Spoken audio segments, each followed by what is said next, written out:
O projeto Cristolândia, ele começou no ano de 2009, dentro da Cracolândia, no estado de São Paulo, e hoje temos por volta de 1.000 acolhidos sendo tratados. Após o período de triagem e de acolhimento no bairro Portão, os acolhidos vêm para a chácara aqui em Mandirituba. E aqui a gente começa um trabalho com eles em 4 pilares básicos, que são a disciplina, a higiene, a educação e, acima de tudo, a fé, que dá a eles a esperança de uma nova vida, de um novo caminho, de uma nova oportunidade, um novo começo para a história da própria vida deles. Eles perderam tudo o que eles tinham na vida. A minha vida, para mim, era um caso isolado, assim, que não tinha mais jeito. E eu vi que eu me enganei, que o inimigo engana a gente, bota coisa na nossa cabeça, e que Jesus realmente transforma, traz esperança, uma nova esperança para uma nova vida. E esse Jesus que traz uma esperança para uma nova vida, eu quero que outras pessoas também conheçam. Conheçam Jesus, a esperança que transforma.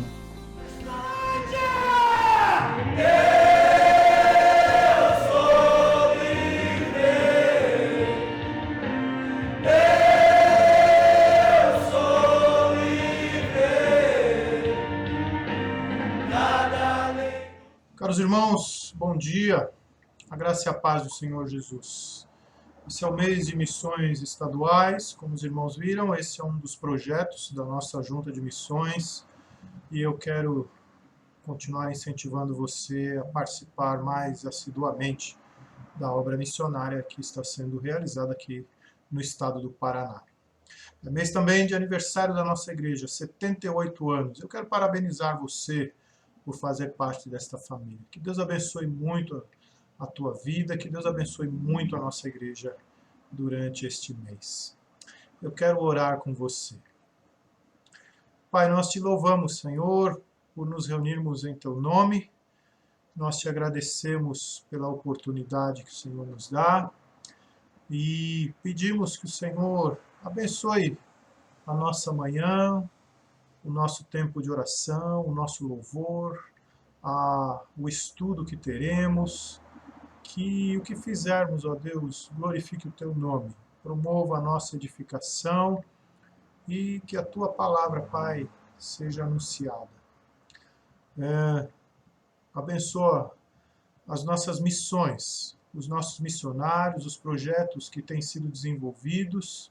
Obrigado, Deus, por essas informações, por esses vídeos que recebemos e que nos faz, ó Deus, vermos do que estamos participando, do que estamos fazendo juntos, Pai. Muito obrigado por esses homens, essas mulheres que estão no campo sendo desafiados pela obra missionária e colocando, ó Deus, em prática esses projetos. Nós te louvamos por essas vidas. Muito obrigado, Deus, pelas vidas que têm sido alcançadas.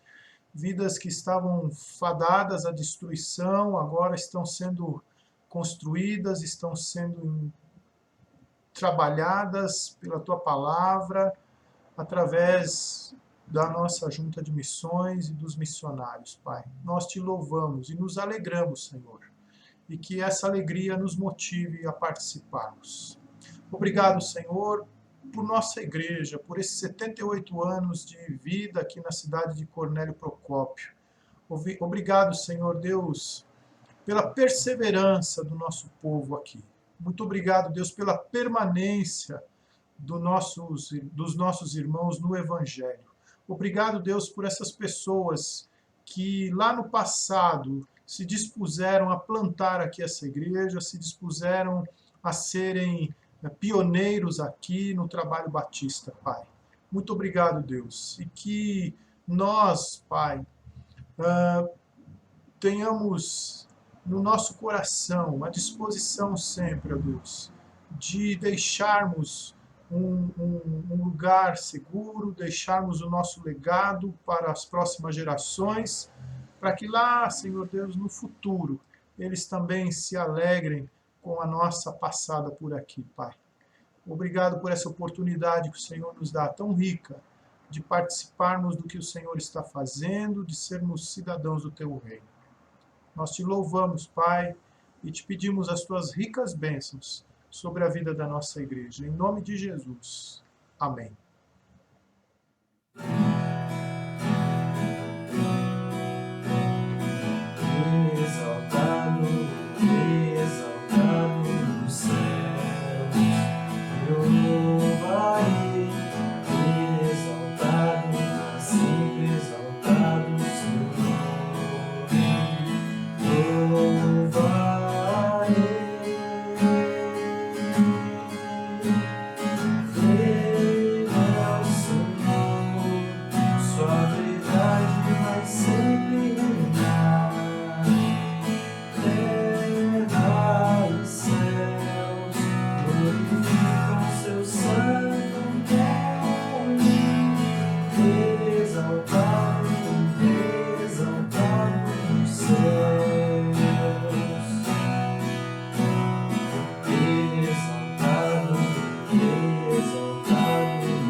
nossa sala virtual de hoje, eu quero convidar você a abrir a sua Bíblia no capítulo 3 da carta de Paulo a Timóteo, na segunda carta de Paulo a Timóteo. Nós vamos pensar no tema permanecendo ou permanecer no Evangelho. A fé cristã requer de nós, meus irmãos, perseverança. É uma virtude que nós precisamos exercer na trajetória da nossa fé, ou na nossa trajetória de fé, porque os dias são maus. Esse é o alerta que Paulo faz aqui a Timóteo nesse capítulo. Permaneça no Evangelho, seja perseverante, porque os dias são maus. 2 Timóteo, capítulo 3. Paulo estava preso quando ele escreve sua carta a Timóteo, e esperando a sua sentença de morte. Essa aqui é a Mamertino, é a cadeia onde Paulo estava preso. Esse deveria ser o calabouço, eles ficavam no subsolo, e aí provavelmente ficaram Paulo e Pedro no primeiro século, quando foram presos, provavelmente sob o governo do imperador Nero. Mas mesmo preso, numa cela escura, úmida, cansado, idoso, Paulo ainda preocupado com o futuro do Evangelho. Portanto, ele aconselha Timóteo a ser perseverante, porque os dias haveriam de ser maus. Por últimos dias, nós entendemos os dias após a ascensão de Jesus Cristo. Quando Pedro faz o seu discurso em Atos capítulo 2, ele diz que estava se cumprindo ali a profecia de Joel, quando Deus derramaria o seu Espírito nos últimos dias. Então, essa expressão últimos dias refere-se à era inaugurada por Jesus na ocasião da sua ascensão e também reafirmada aí no dia de Pentecostes, quando da descida do Espírito Santo. Nós tendemos a interpretar essa expressão com relação ao Apocalipse, aqueles dias próximos da vinda de Jesus, mas todos nós, como cristãos, vivemos essa expectativa da vinda de Jesus, da segunda vinda de Jesus. Essa expectativa ela tem que ser vivida nos últimos dias.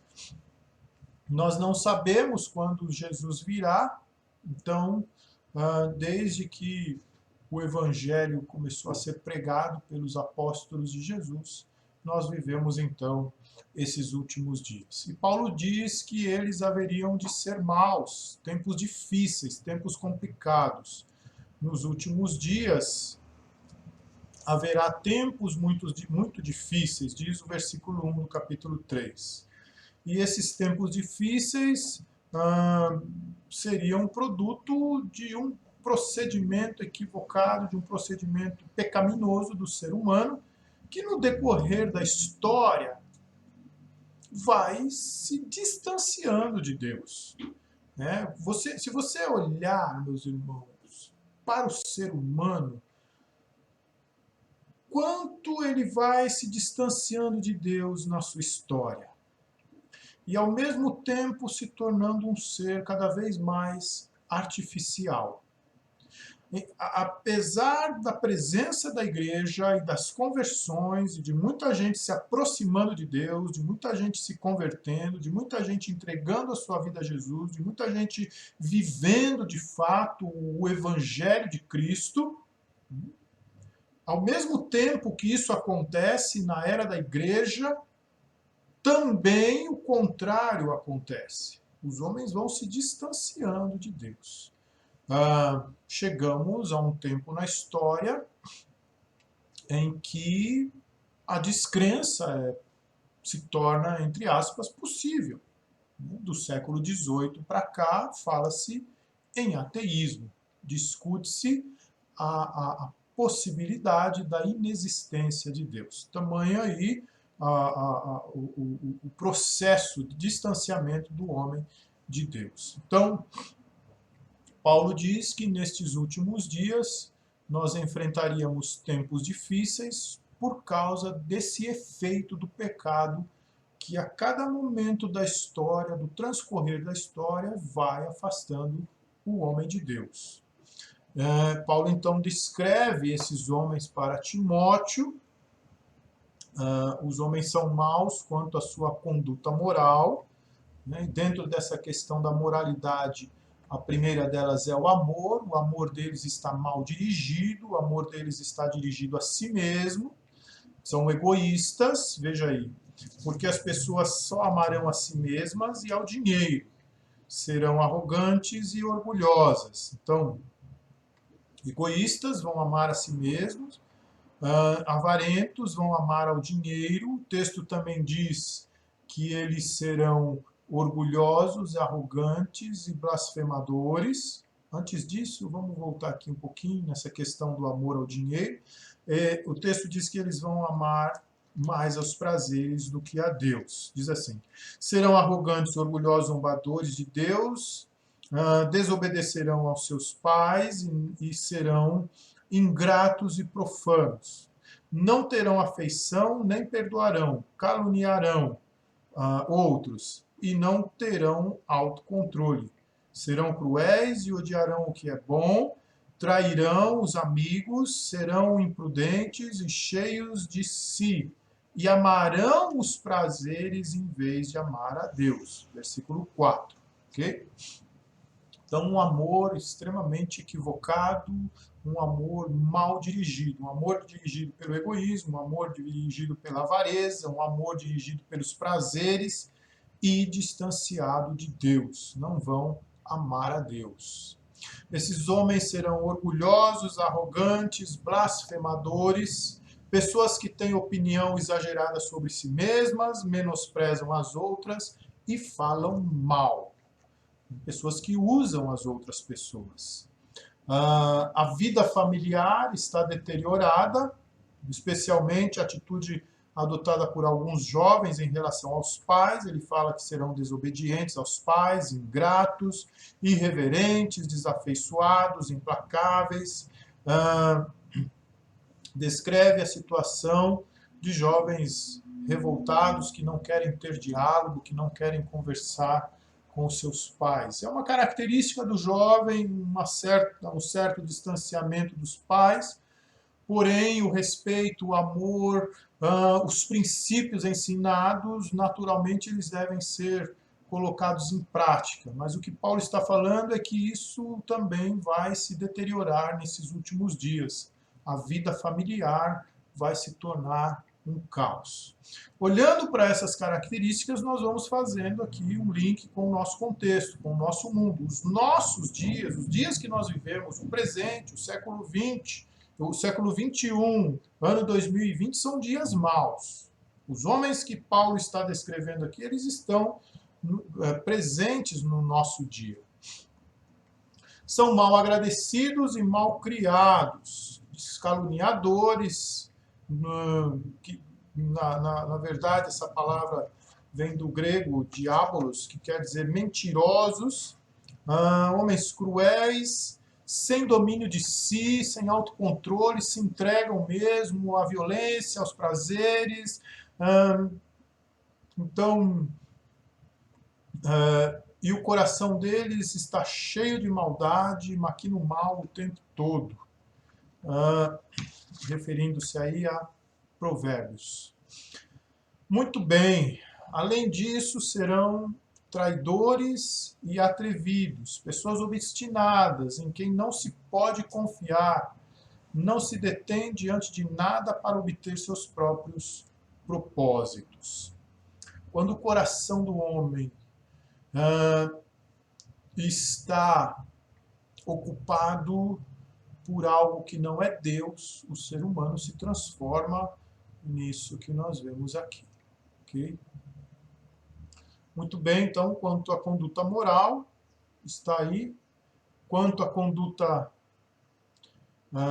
religiosa, né? Refere-se a pessoas obstinadas que professam fé, mas não vivem a fé. Pessoas que, podemos até dizer, professam a fé cristã, mas não vivem a fé cristã. Aquele fenômeno de achar que a religião é só mais um amuleto para que você se dê bem nessa vida secularizada. E quanto aos métodos desses homens, eles vão ludibriar pessoas sensíveis. Veja lá nos versos 5 e 6. Serão religiosas apenas na aparência, mas rejeitarão o poder capaz de lhes dar a verdadeira devoção. Fique longe de gente assim. Entre tais pessoas, há aqueles que se infiltram na casa alheia e conquistam a confiança de mulheres vulneráveis, carregadas de pecado e controladas por todo tipo de desejo. Mulheres que estão sempre em busca de novos ensinos, mas jamais conseguem entender a verdade. Esses mestres se opõem à verdade, como Janes e Jambres se opuseram a Moisés. Têm a mente depravada e sua fé não é autêntica. Então, quanto aos métodos, esses homens vão ludibriar pessoas sensíveis, pessoas que buscam, pessoas que estão procurando uma conexão com Deus, mas por motivos equivocados, em função das suas emoções, das suas necessidades, em função dos apelos da mente do século.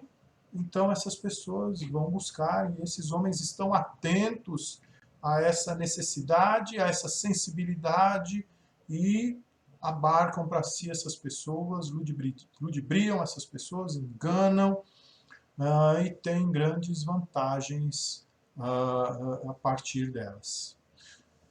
Muito bem. E quanto ao caráter, são pessoas más, cruéis, fingidas, inimigas do bem, vão de mal a pior, enganando e sendo enganadas. Diz assim W. MacDonald: depois de espalhar mentiras por tanto tempo, acabam acreditando nelas. Então, o caráter comprometido dessas pessoas. Essa é uma descrição que Paulo faz dos homens para quem Timóteo iria pregar o evangelho. O perfil dos homens que iriam se opor ao evangelho de Cristo nos tempos, nos últimos dias, que serão tempos difíceis. Ok? Muito bem, depois de expor isso a Timóteo, de mostrar essa realidade de como seriam os dias, os homens, ou seja, o contexto no qual ele haveria de desenvolver o seu ministério, Paulo vem com uma adversidade, uma conjunção adversativa para Timóteo. Ainda o autor põe esse comentário para a gente. Dentro da igreja, no meio da visível sociedade de crentes, professos, há homens de caráter e conduta imorais, de religiosidade puramente exterior, de mente corrupta e de fé fingida. Nós devemos nos contagiar, não devemos nos contagiar, nem nos deixar levar por esta maré, mas sim resistir corajosamente à onda prevalecente. John Stott. Paulo, então, vem com uma conjunção adversativa. Mas, tu, porém, essa expressão é muito bonita no texto de Paulo a Timóteo. Em várias ocasiões ele usa esse tu, porém, mas o servo do Senhor é diferente. Timóteo, você tem todas as condições de perseverar. Você tem todas as condições de permanecer no Evangelho. Não perca isso de vista. Tenha essa certeza.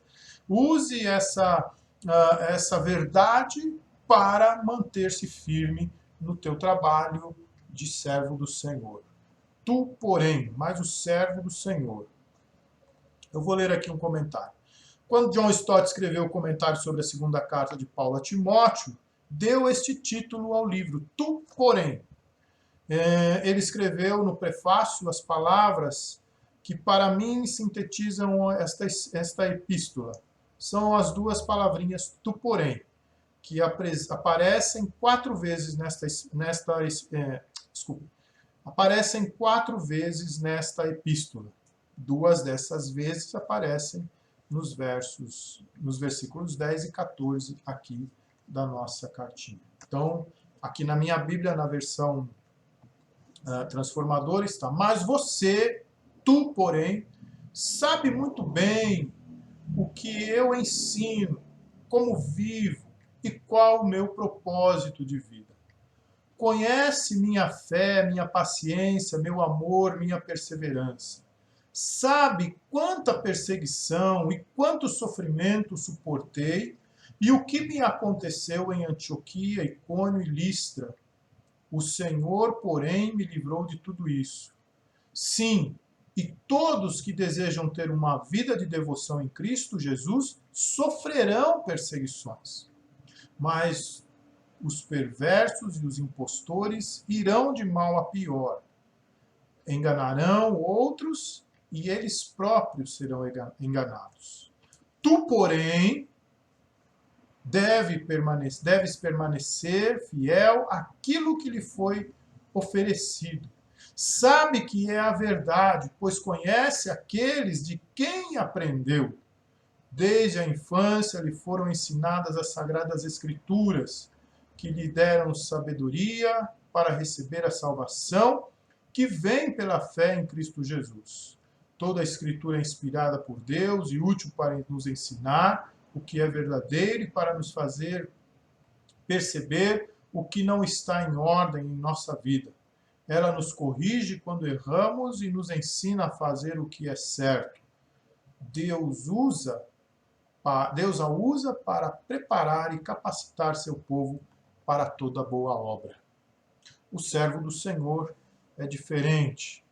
Ele vai mostrando aqui as qualidades espirituais, fé, longanimidade, amor, perseverança, que Paulo tinha demonstrado, que são as mesmas que ele já havia recomendado ao próprio Timóteo na sua primeira carta. Paulo chama seu filho na fé a ser totalmente diferente e, se necessário, permanecer, ainda que sozinho. Siga o exemplo de Paulo, Timóteo, no ensino.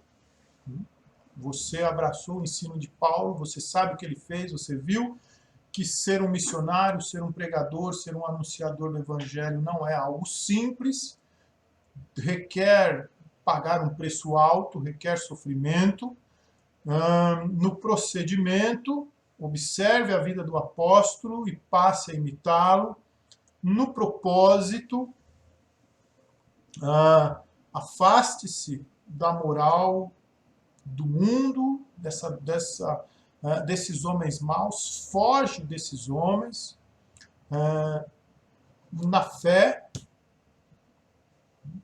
Timóteo conhecia de perto a grande fé que Paulo sempre demonstrava no Senhor. Por fim, na longanimidade, no amor, na perseverança. Paulo tinha a capacidade de não perder a paciência com as pessoas. Ele demonstrava o grande amor de Deus, como ele enfatiza lá na primeira carta dele aos Coríntios. E também nos sofrimentos. Timóteo acompanhou a vida de Paulo, esteve com Paulo em algumas ocasiões, viajou com Paulo, e ele sabia do que Paulo vivia, das experiências de Paulo, das dificuldades de Paulo para cumprir com a sua tarefa de missionário. Sabemos que as pressões sobre nós para que conformemos com este mundo, para que nos conformemos com este mundo, são muito grandes. Não somente em relação à doutrina cristã, mas também em relação ao secularismo, que já tem infiltrado no meio da igreja. Paulo nos exorta: não vivam como vivem as pessoas deste mundo. Romanos 12, 2. Muito bem. Mas o servo do Senhor é diferente. Mais uma segunda vez, Paulo fala tu, porém, a partir do versículo 10 ao 17, depois do 14 Depois no versículo 14 ele repete. Tu, porém, permaneça nas Escrituras Sagradas. Esse é o teu referencial, Timóteo. Não abra mão disso. Não abra mão disso. E Paulo fala da inspiração da palavra de Deus, o quanto ela é verdadeira. Ele apela a Timóteo, você sabe de quem você aprendeu? Quem foi que te ensinou o Evangelho? Quem foi que te ensinou as Sagradas Letras? Certamente alguém que você aprecia, alguém que para você é uma pessoa idônea, que tem muito valor e tem toda a tua confiança. Essa pessoa te ensinou a andar no caminho da verdade, andar no caminho certo. Tu, porém, mais uma vez, o parágrafo aqui no versículo 14 começa com essa conjunção adversativa aí.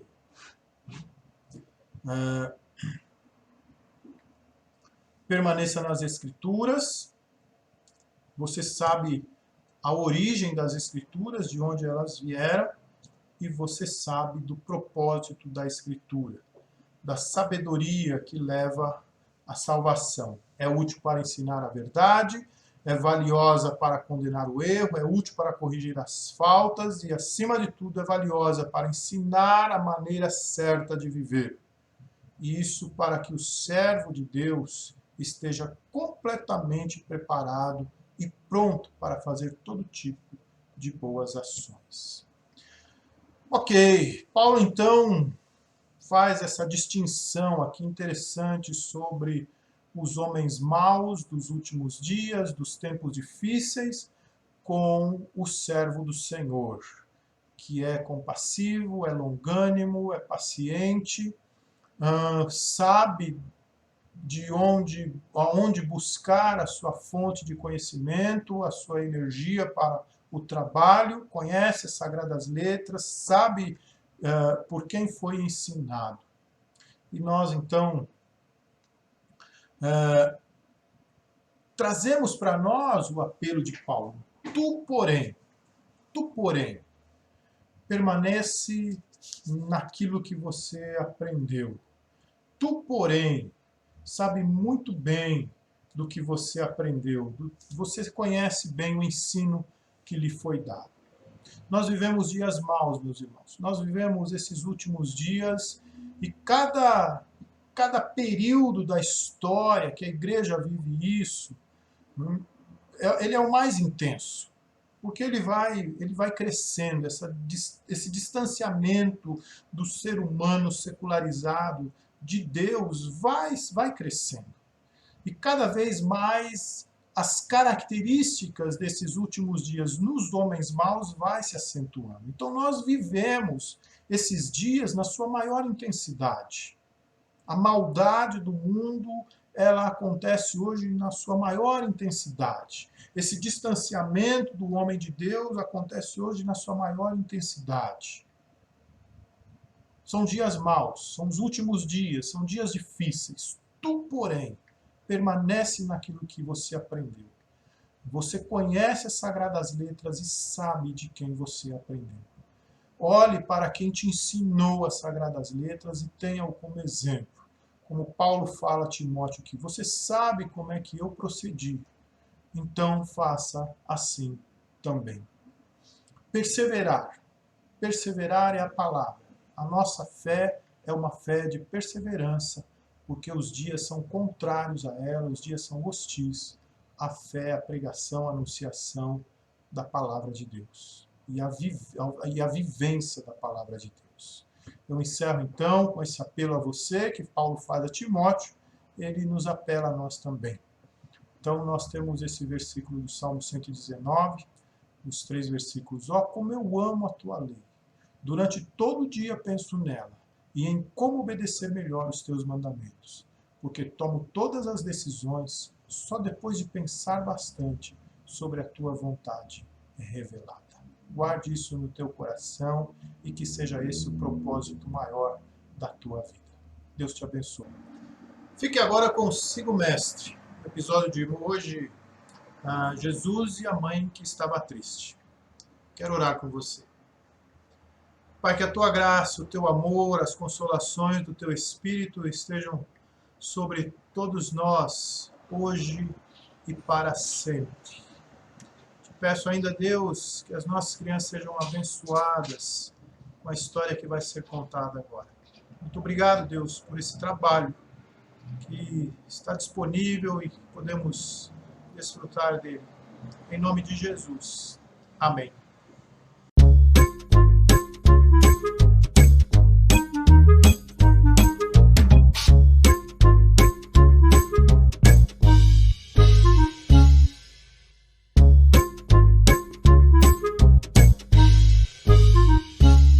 Oi, gente, tudo bem? Como é que vocês estão? Eu tô bem e tô em casa. E isso é tão bom. E hoje não é um domingo qualquer, não. Hoje é um domingo muito especial. Oi, Tibério! Oi, Nina! Oi, pessoal! Nossa, Nina, que legal que você chegou aqui bem na hora que eu tava falando com o pessoal lá de casa. O que você tá fazendo por aí? Ai, Tibério, eu tava vendo uns brinquedos do Alfredo e...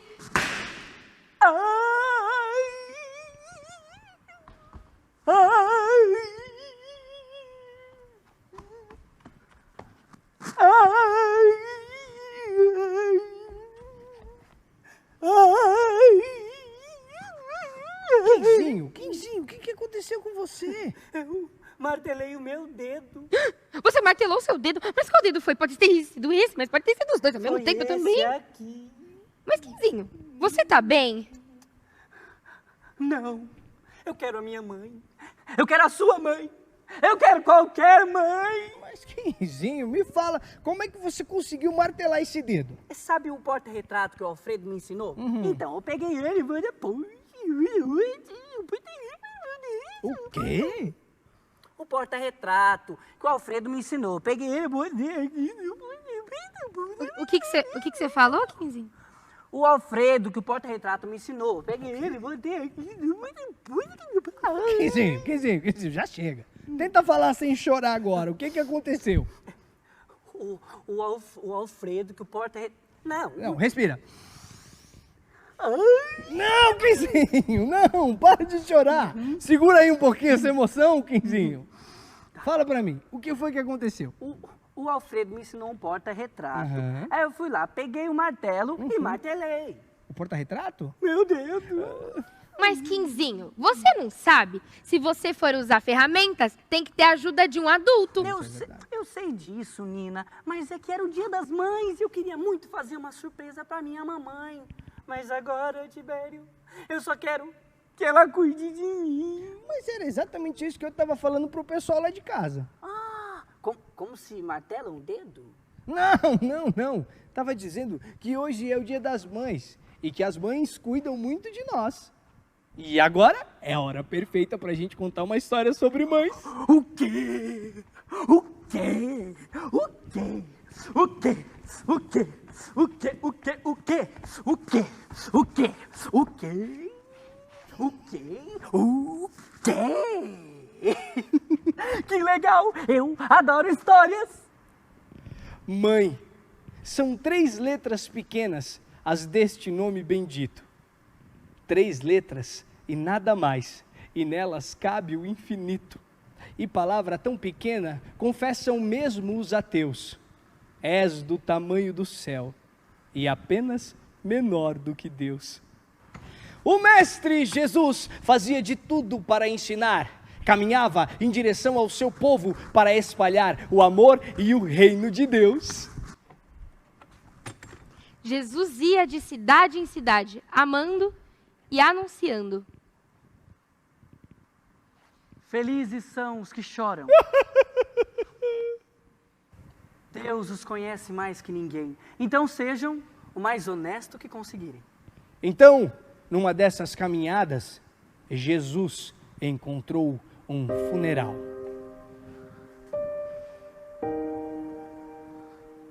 Quem morreu? Meu filho, meu único filho. Era uma viúva e ela não tinha nada, nem ninguém, além do seu único filho. Eu sinto muito. O mestre podia sentir a dor daquela mulher. Ela estava devastada pela tristeza. As mães amam como Deus ama seus filhos. Cada um é único e Jesus sabia muito bem sobre esse tipo de amor. Jovem, eu digo que se levante. Meu filho! Ele ressuscitou! A multidão que acompanhava o mestre não pôde conter a alegria de ver uma mulher abraçando o seu filho que acabava de ressuscitar. E a multidão gritava: Deus está aqui e Ele interveio ao favor do seu povo. E assim, Jesus ensinou uma lição muito importante para nós. Que ele era Deus e se importava com o seu povo. E como uma mãe ama seus filhos, Deus nos ama e cuida de nós. Desde pequenino, você me ensinava a andar, pular, dançar e brincar. E quando eu cresci, aí eu aprendi a amar, abraçar e saber escutar.